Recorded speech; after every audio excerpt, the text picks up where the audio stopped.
The sound of rain against the apartment window was like a repetitive mantra, lulling Sarah's dark thoughts on that September afternoon in New York City. At 32, a successful executive at a multinational company, she observed the grey city through the foggy glass while her right hand unconsciously rested on her 5-month pregnant belly. I simply can't, she murmured to herself, tears silently streaming down her face. On her home office desk, a recently arrived DNA test confirmed her worst fears. The baby she was carrying was the result of her extramarital affair with Michael, her co-worker, and not her husband's, Robert. The weight of that revelation was consuming her from within. Her 8-year marriage, her reputation at the company, all the plans she had so carefully built, everything was about to crumble. Robert, a dedicated pediatrician who had always dreamed of being a father, had celebrated each stage of the pregnancy with a joy that now tore her heart apart. "Ma'am, are you sure you don't want me to call a doctor?"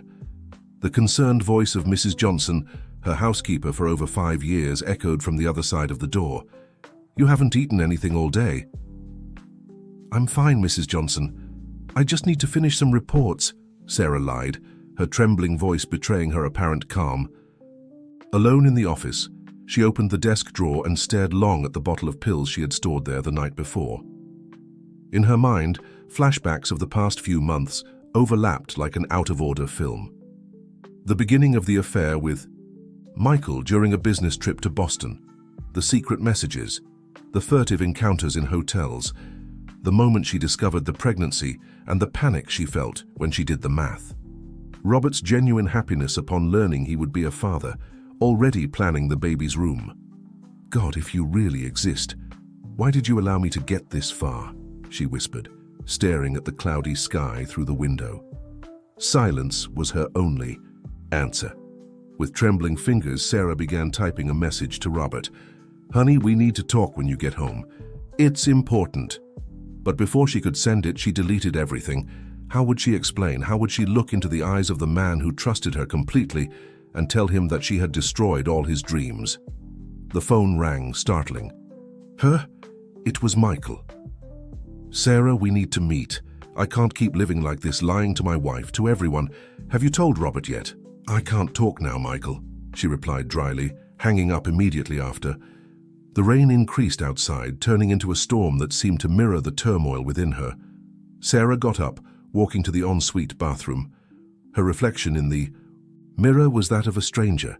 Deep dark circles, pale face, eyes red from crying so much. With mechanical movements, she filled a glass of water and returned to the office. She sat at the desk and opened the bottle of pills. Her hands were shaking so much that some fell onto the table. One by one, she began to ingest them, tears now flowing freely. "Forgive me, Robert. Forgive me, my child," she whispered, feeling the first wave of dizziness.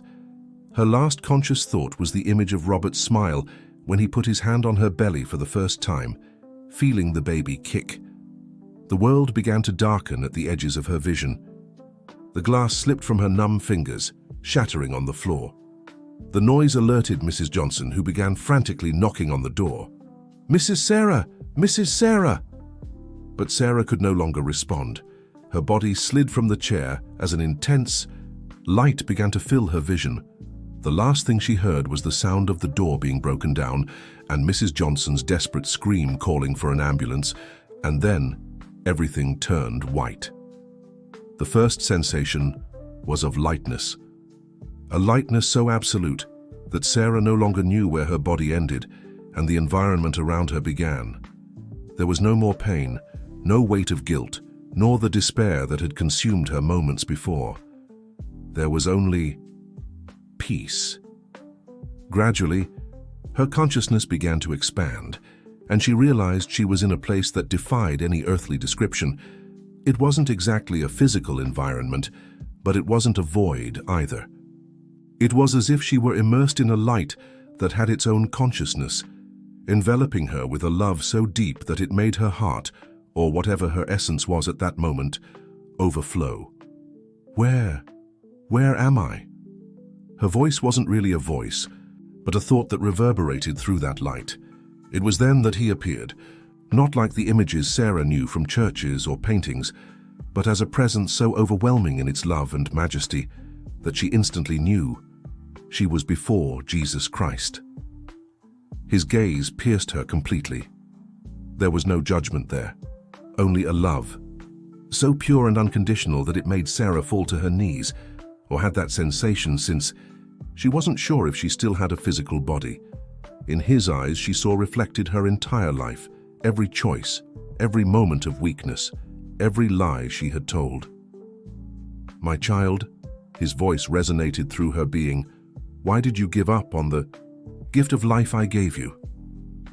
The words hit her like waves of light, bringing with them a painful awareness of her actions. Before that presence, there was no way to hide or justify anything. Every decision that had led her to that moment unfolded before her with crystal clarity. I couldn't bear the weight of guilt anymore," Sarah responded, feeling her own words empty in the face of the magnitude of the moment. "Come," he said, extending what seemed to be a hand of light. "I want to show you something." In an instant, Sarah found herself transported through what seemed to be different dimensions of reality. She saw her own body being rushed to an ambulance, Mrs. Johnson crying while holding her hand. She saw Robert receiving the call at the hospital where he worked, his face transformed by horror upon learning what had happened. But what devastated her most was seeing her baby, a girl, fighting for life inside her womb. The little soul, already formed and conscious, emanated a pure and unconditional love for her, even as they both teetered on the brink of death. "This is Emily," Jesus said softly. "The daughter you carry is a gift from me, a special soul chosen to bring light not only to your life, but to many others." Sarah felt her being shattered into millions of pieces in the face of that revelation. The pain of regret was more intense than anything she had ever experienced on earth. "But I don't deserve." "Not after what I did," she sobbed, although there were no physical tears. "Love is not based on merit." His voice resonated with infinite tenderness. "If it were, none of you would be loved. That's why I came, to show that love is a free gift, that forgiveness is available to all who seek it sincerely." At that moment, something inexplicable happened. It was as if all the love in the universe was pouring over her, washing away every stain of guilt, every mistake, every wrong decision. Sarah felt herself being forgiven not only by Jesus, but by the very love that sustains all existence. "But now you have a choice to make," he continued.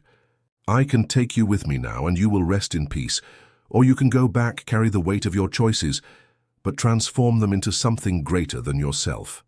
And Emily, she will return with you, if that is your choice. But know that the path will not be easy. You will have to face the consequences of your actions. You will have to acknowledge your mistakes before those you hurt. You will have to learn to forgive yourself and accept that, even in your worst moments, you were never alone." Sarah felt the weight of that decision. Going back would mean facing everything she had tried to escape from. It would mean looking into Robert's eyes and telling the truth. It would mean publicly admitting her betrayal, possibly losing her job, her social position, people's respect. But for the first time, she saw beyond herself. She saw the potential for transformation that her story could have. She saw Emily growing up, bringing joy and healing to other people. She saw her own suffering being transformed into understanding and compassion for others. "I want to go back," she finally said. "Please give me that chance." The return to consciousness was like plunging into an ocean of pain. Every nerve in her body seemed to scream, and the fluorescent hospital light assaulted her sensitive eyes. The rhythmic sound of medical devices marked her return to the world of the living. "She's waking up," a familiar voice exclaimed. "Call the doctor, quick." Gradually, Sarah's vision cleared, and she recognized the anxious face of her mother, Helen, leaning over her. The 60-year-old woman's eyes were swollen from crying so much, and grey strands escaped from her usually impeccable bun. "My daughter," Helen whispered, squeezing her hand. "Thank God." Sarah tried to speak, but her throat was dry and sore. A nurse quickly approached with a cup of water and a straw. Slowly, the professional guided, You've been in a coma for 3 days. 3 days. The memories started coming back like flashes. The DNA test, the pills, the light, the encounter. Jesus, could it be possible that all of that had been real? And then, with a start of panic, her hand flew to her belly. "The baby," she managed to murmur. "Is fine," a male voice answered from the door. It was Robert. His face was pale and worn, with several days of stubble. His eyes, usually so gentle, were laden with a mixture of relief and something else. Hurt. It was a miracle. The doctors said that given the amount of medication you took, well, we should have lost both of you. Sarah felt tears running down her face. "Robert, Not now," he interrupted her gently but firmly. "You need to rest. We'll talk when you're stronger." A doctor entered the room at that moment, beginning to perform a series of exams and ask questions. Sarah answered mechanically, but her mind was elsewhere. The experience she had during her sleep remained vivid in her memory, each detail as crystalline as if it had happened just minutes ago. In the days that followed, an endless parade of doctors, psychologists, and social workers passed through her room. Everyone wanted to understand what had led her to attempt to take her own life, especially while pregnant. Sarah responded vaguely, saying she had had a moment of despair, that she wasn't thinking clearly. But how to explain what had really happened? How to tell about the encounter with Jesus, about the forgiveness she had received, about the mission she now knew she needed to fulfill? Who would believe it? One afternoon, when she was alone in the room, Mrs. Johnson came to visit her. The housekeeper, who had practically saved her life by calling the ambulance, sat beside her bed with tears in her eyes. "Mrs. Sarah," she began, her voice trembling, "when I found you that day, I prayed so hard. I asked the Virgin Mary not to let you go, and you know what happened? While I was waiting for the ambulance, I saw such a bright light in the office. I thought it was my imagination, but—" Sarah held the housekeeper's hand. "It wasn't imagination, Mrs. Johnson. I saw that light too, and I saw much more." For the first time since she woke up, Sarah began to tell her experience. The words flowed like a river, and as she spoke, she felt a growing certainty that she needed to share her story, not just with Mrs. Johnson, but with everyone who needed to hear about the love and forgiveness she had experienced. "You had an encounter with Jesus," Mrs. Johnson said simply, as if it were the most natural thing in the world. "And he sent you back because he has a purpose for you." That night, alone in her hospital room, Sarah began to write in a notebook her mother had brought. She needed to record every detail of her experience while it was fresh in her memory. She knew the path ahead would be difficult. She still needed to tell the truth to Robert, face the consequences of her actions, rebuild her life on new foundations. But now there was something different inside her, a strength that wasn't her own, a purpose that went beyond her own redemption.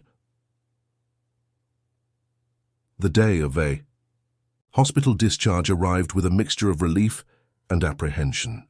Sarah knew she could no longer postpone the conversation with Robert. During her hospitalization, he had been present but distant, as if an invisible wall had been erected between them.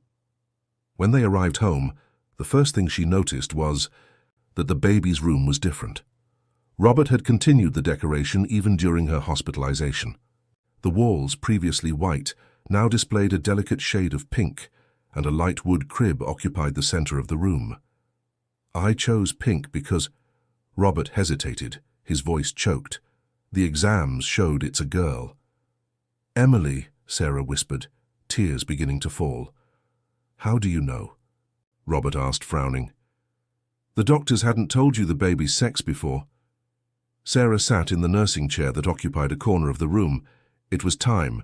There was no more running away. "Robert, I need to tell you something, and it's going to be the hardest thing I've ever done in my life." For almost 2 hours, Sarah talked non-stop. She told about the affair with Michael, about the DNA test, about her despair and the suicide attempt. And then, with a trembling voice, she described her near-death experience, the encounter with Jesus, the revelation about Emily. Robert listened in silence, his face a mask of pain and disbelief. When she finished, he got up and walked to the window, his back rigid with tension. "You destroyed everything," he finally said, his voice low and controlled. "Our marriage, our trust, our dreams, and now you want me to believe a story about an encounter with Jesus." "I know it sounds crazy," Sarah responded softly, "but it's the truth, all of it. I don't want any more lies between us, even if it means losing you." Robert turned to face her, his eyes shining with unshed tears.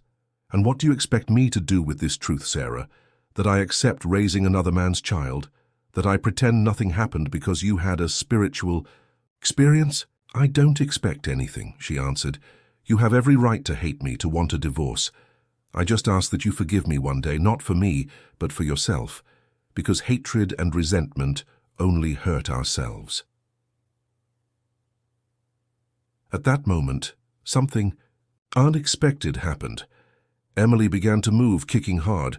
Robert, by medical reflex, approached when he saw Sarah hold her belly. Without thinking, he placed his hand on a spot, and his eyes widened. "She never moved like this before," he murmured. "She knows," Sarah said softly. "She was there, Robert. When I was on the other side, she was with me, and her love. It's so pure, so unconditional." Robert withdrew his hand, as if he had received a shock. Without saying anything more, he picked up a suitcase that was already packed in the closet and walked to the door. "I need time," he said without turning around. "I don't know if I'll ever be able to forgive you, Sarah, but—" He hesitated. "I'll ask to change my shifts at the hospital. I don't want you to be without medical supervision." After he left, Sarah remained seated in the chair for hours, crying silently. But they weren't just tears of sadness. There was also relief, gratitude, and surprisingly, hope. That night, after her mother came to stay with her, Sarah received a message from Michael. "We need to talk. Robert called me." The meeting with Michael took place in a discreet cafe in Greenwich Village, away from the curious eyes of co-workers. He was already there when Sarah arrived, nervously fidgeting with his cup of cold coffee. "You told him everything. It wasn't a question." "I did," Sarah replied, sitting down with difficulty due to her now advanced belly. "And I imagine you've already told Lisa, too." Michael ran his hand through the greying hair at his temples, a gesture she once found charming and now just seemed tired. Lisa left home, took the kids to her mother's house. The silence that followed was heavy, laden with regret and inevitable consequences. "Why now, Sarah? Why didn't we continue as it was? No one needed to know." "Because I died, Michael," she said simply, making him raise his eyes, surprised. "I died and came back. And when you go through something like that, you realize that some things are more important than others. The truth is one of them." She told him about her experience, about the encounter with Jesus, about Emily. Unlike Robert, Michael didn't show skepticism, just a deep sadness. "So she really is my daughter," he murmured, looking at Sarah's belly. "Biologically, yes. But you need to know something. I'm not going to ask anything from you. Not child support, not recognition, not visits. Emily has a greater purpose than both of us, and I need to focus on that." "And your job? Have you talked to HR?" Sarah gave a sad smile. "I resigned this morning. After what happened, it would be impossible to continue working there." "But how?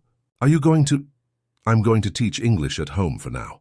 My mother will help me, and I have some savings." She paused. "Michael, you need to fight for your marriage, for your children. Lisa is an amazing woman. Lisa is an amazing woman.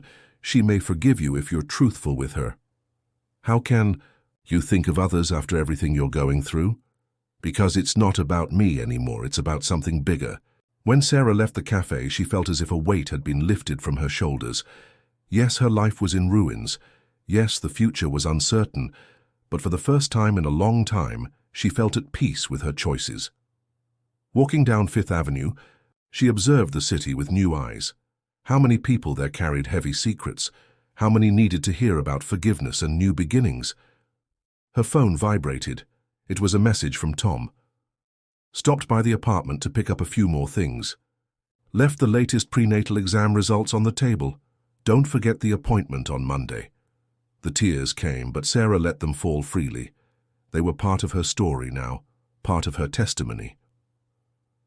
A month passed since the revelations. Sarah was adapting to her new routine, giving online English lessons and preparing for Anna's arrival. Her story, initially shared only with close people, was beginning to spread in ever-widening circles. It all started when one of her students, Mary, a 16-year-old teenager, arrived for the online class particularly down. "Is everything okay, Mary?" Sarah asked, noticing the girl's red eyes. I did something terrible, teacher," Mary sobbed, "and I don't know how to fix it." Something in the girl's vulnerability touched Sarah deeply. Without planning, she found herself sharing her own story of mistake, forgiveness, and redemption. Mary listened in silence, tears running down her face. "You really saw Jesus?" "Yes, Mary. And you know what I learned? That no mistake is too big for his love." The next day, Mary asked permission to share Sarah's story in her church youth group. Soon, Sarah began receiving messages from teenagers and young adults, all seeking hope and direction. "You should create a YouTube channel," suggested Helen, her mother, as they organized Anna's room. "Your story can help so many people." "I don't know, Mom. What if people think I'm making it all up?" "Honey, you almost died trying to hide the truth. Now it's time to live it, no matter what they think." That night, alone in her room, Sarah felt Anna move differently. It was as if the baby was dancing in her womb. Taking her diary, she began to write a letter to her daughter. "Dear Anna, when I first saw you, it wasn't on an ultrasound or a positive pregnancy test. It was in heaven, in Jesus' eyes. You were already perfect, already pure love. You taught me that sometimes we need to die to ourselves to really start living." The sound of the doorbell interrupted her writing. It was almost midnight. Who could it be? Through the peephole, she saw Lisa, Michael's wife, standing in the hallway. "I know it's late," Lisa said as soon as Sarah opened the door, "but I needed to see you." The two women stared at each other in silence for a long moment. Lisa was thinner, with deep circles under her eyes, but there was determination in her eyes. "Michael told me about your experience," she began. "At first I thought it was just a story to try to justify what you did, but then I started dreaming. Every night the same dream. I'm in an immense garden and there's this light." Sarah felt her heart race. "And in the dream, do you feel a love so great that it feels like you're going to explode?" Lisa's eyes widened. "How do you know?" "Because that's how I felt when I met him." The two talked until dawn. Lisa spoke about her pain, her anger, her struggle to forgive Michael. Sarah listened, shared, cried with her. "I'm not saying I'm going back to him," Lisa said as the sun began to rise. "But now I understand that I need to forgive, not for him, but for myself." Sarah's video went viral in a way no one could have predicted. In a week, over 1 million views. Her honest and vulnerable account of mistake, repentance, and forgiveness touched a deep nerve in people of all ages and backgrounds. "How can you talk about this publicly?" asked her therapist, Dr. Betty, during a session. "Aren't you afraid of people's judgment?" Sarah caressed her 7-month belly before answering. "You know what's funny? After facing my own judgment before Jesus, the judgment of others seems small in comparison." The repercussion brought unexpected challenges. Journalists wanted interviews. Churches invited her to give talks. Skeptics sent aggressive messages questioning her sanity. But it also brought deep and meaningful connections. One afternoon, while recording a new video in her room turned makeshift, Studio Sarah received a surprise visit. "Tom, I watched your videos," he said, standing awkwardly at the door. "All of them." Sarah felt her heart race. They hadn't seen each other in person since the day he left home, although he continued to monitor her pregnancy from a distance. "And what did you think?" she asked softly. "I thought..." He hesitated, searching for the right words. "I thought you're different. Not just in what you say, but in the way you say it. There's a light in you that wasn't there before." "Tom, Let me finish, he asked, sitting on the edge of the bed. I spent all these months angry. At you, at Michael, at God. But yesterday, something happened at the hospital. He told about a patient, a 12-year-old girl with terminal leukemia. The girl had watched Sarah's videos in the hospital and asked to speak with him.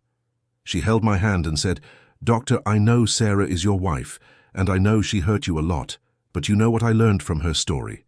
That sometimes God allows bad things to happen to bring much greater things." Tears were now flowing freely down Tom's face. "A 12-year-old child gave me a lesson about forgiveness," he laughed through the tears. "And you know what's most incredible? She said this last night. This morning she went into complete remission. The doctors have no explanation." Sarah felt Anna move intensely in her womb, as always happened in especially significant moments. "I'm not saying we'll be a couple again," Tom continued. "Some things when they break can't be fixed the same way, but—" He gently placed his hand on Sarah's belly. "I want to be part of her life, if you'll allow it. She's your daughter, Tom, not by blood, but by love, and that's much stronger." Labor began on a December dawn, amid one of the biggest storms New York had ever seen. Sarah was alone at home when she felt the first contractions. "Mom," she called Helen, keeping calm. "I think it's time." In 20 minutes, a small support committee was formed. Helen, Mrs. Zoe, and to her surprise, Lisa, who had become a close friend in recent months. "I've already notified Tom," Helen informed, helping Sarah into the car. "He'll meet us at the hospital." The rain battered the city, turning the streets into rivers. The journey, which would normally take 30 minutes, took over an hour. The contractions were getting stronger and closer. "Hang together. Breathe, honey," Helen guided, holding her hand. "Remember what you learned in the class?" But Sarah could barely hear. Amid the physical pain, a familiar sensation began to take over her, that same inexplicable peace she had felt during her near-death experience. It was as if the room was filling with that same light. "Are you seeing this?" she asked Lisa, who was by her side. "The light," Lisa whispered. "Yes, I'm seeing it." Tom arrived running to the delivery room, still dressed in his hospital coat. His eyes met Sarah's. Can I stay?" "Please," she replied, extending her hand to him. The delivery was quick and intense. When Anna was finally born at 3:33 in the morning, the storm outside stopped instantly. A sacred silence took over the room as the little one was placed in. Sarah's arms— "She's perfect," Tom whispered, tears streaming down his face as he examined every detail of the newborn. Anna opened her eyes at that moment, eyes of a deep and luminous blue that seemed to contain all the wisdom of the universe, and then, to the amazement of everyone in the room, she smiled. "That's impossible," one of the nurses murmured. "Newborns don't smile like that." But Anna was not an ordinary baby, and everyone present at that moment felt it. There was something special about her, something that transcended human understanding. The months following Anna's birth were of profound transformation for everyone around her. Lisa and Michael managed to rebuild their marriage, attending couples therapy and rediscovering the love that had united them. Tom, although he didn't return to Sarah as a husband, became a present and loving father to Anna. Sarah's YouTube channel grew, reaching millions of subscribers. Her talks about forgiveness and spiritual transformation filled auditoriums. But the most impressive were the testimonies that arrived daily. People who had found strength to forgive, to start over, to believe again. Anna grew up different from any child they had ever known. At 6 months, she already recognized people who needed consolation, smiling and extending her small hands to those who were sad. Her room always seemed to be enveloped in that same soft light that Sarah had seen in her experience. One afternoon, while breastfeeding Anna, Sarah received an unexpected visit. The girl from the hospital, the one who had gone into remission. "I needed to meet you in person," said Sophie, now 13, her eyes shining with health and joy. "Did you know that after I got better, 5 more children from my floor also went into remission?" Tom, who was present that day, confirmed with a nod. There's no medical explanation for what happened in that hospital wing. It's as if God's love had found a crack to enter the world, Sarah completed softly, looking at Anna, who smiled her special smile. 5 years have passed since that rainy afternoon when Sarah tried to give up everything. Now on a sunny Sunday morning, she was preparing for another talk, but this one would be special. The auditorium was packed. In the front row, an unlikely group gathered. Tom, now married to a pediatrician he had met at the hospital, Michael, and Lisa with their children, Helen, Mrs. Zoe, and Anna, now a 5-year-old girl whose blue eyes continued to touch the soul of everyone who looked into them. "Mommy," Anna said as Sarah adjusted her dress backstage, "they're here today." "Who?" "My love. The angels, and he is too." Sarah felt that familiar warmth in her chest. Anna had always known, always seen beyond the veil that separates the visible from the invisible.